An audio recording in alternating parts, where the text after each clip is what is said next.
So, hello guys. Ito na pala yung aking ginagawa na crochet headband. Ayan. Daisy Granny Square headband. So, lalagyan ko na siya ng para sa tali na siya na side. Ayan. Double crochet stitch lang po siya guys yung ginawa ko dito. At saka, decrease lang po yung every line hanggang maging dalawa na lang yung diba? Parang ganyan na siya. Ay, maging dalawa. Ayan. Listen natin. O, diba? Ang ganda. Siyempre, gawa ko dapat maganda talaga. Diba? Ayan. Double crochet stitch lang siya. And then, oh no. Ayan. Ang ganda pa ng aking background. Mga plants. So, diba? So, ayan.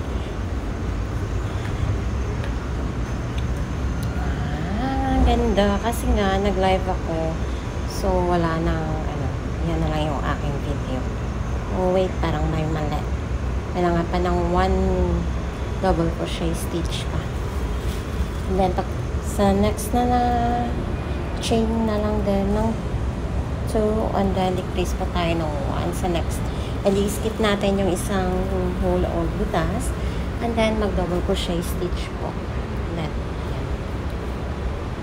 Hanggang lumiit na yung sa dulo. Yan, para gawin na natin pantali na. So, ayan nga. Voice over na naman tayo dahil nga yung background ko dyan is maingay. Ayan, kasi nagpapamusic kami dyan.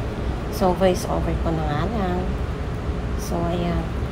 First time ko pala ito siya guys gawin guys. Ang Daisy Granny Square. Pwede din po kayo gumawa nito ng bags or crop tops or mga mini skirt or mga damit na gusto nyo, basta marami na yung nagawa yung Daisy Granny Square. So, pero sa akin yan muna. Next time tatry ko po gagawa ako ng mini skirt na Granny Square na ganito. Ayan. So, need ko pa bumili ng mga yarns para makagawa ko ng maraming Granny Square. O, diba? Malapit-lapit na. And 5 ply man ako po yung gamit ko dito, guys. At saka 2mm po yung crochet hook. So, ayan. So, ayusin lang. Diba? Ang ganda. Ganda din ng weather. Pero hindi pa rin ako nag-hike, guys. Kasi super init naman. Ayaw ko naman gusto ko lang mag-hike yung parang okay yung weather ba. It's like yung pa-winter na. So, ayan nga, diba? 5 na Daisy Granny Square yung ginawa ko para sa headband. So, ayan nga, guys. Kita nyo naman. Yan yung aking nagawa na. Diba? So, dito na naman tayong side. Sige, tuloy lang natin. Ayan.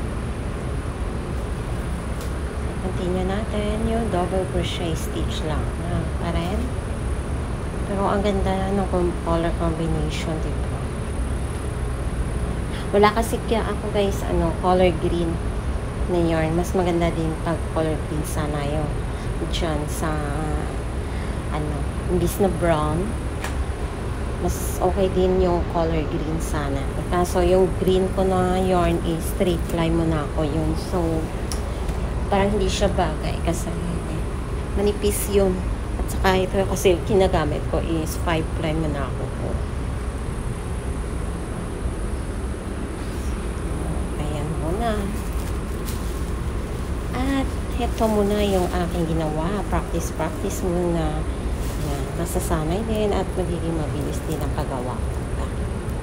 Ngayon, ganyan muna. Ay, diba? Ang ganda. So, ayan na nga guys, natapos ko na siya, no? O, diba? Diyan muna sa tanim. Ang ganda. Ang ganda tingnan, diba? Ang ganda ng combination. Daisy Granny Square headband. Ayan. O, diba? Maganda din. May zoom pa ako, no? So, ayan. Pero pag sa pang-baby or pambata or sa kids, yung gagawin yung headband, kayo na po guys mag-adjust. Mga 3 or 4 lang na grand. So na nga guys, tapos na o diba? Try ko na din isuot sa akin bukola. Yan. Yan na po yung nagawa kong headband o diba? Maganda din. Ako lang yung hindi maganda. Charot. Okay lang yon. Ayan. Pakit muna ako. Thanks for watching.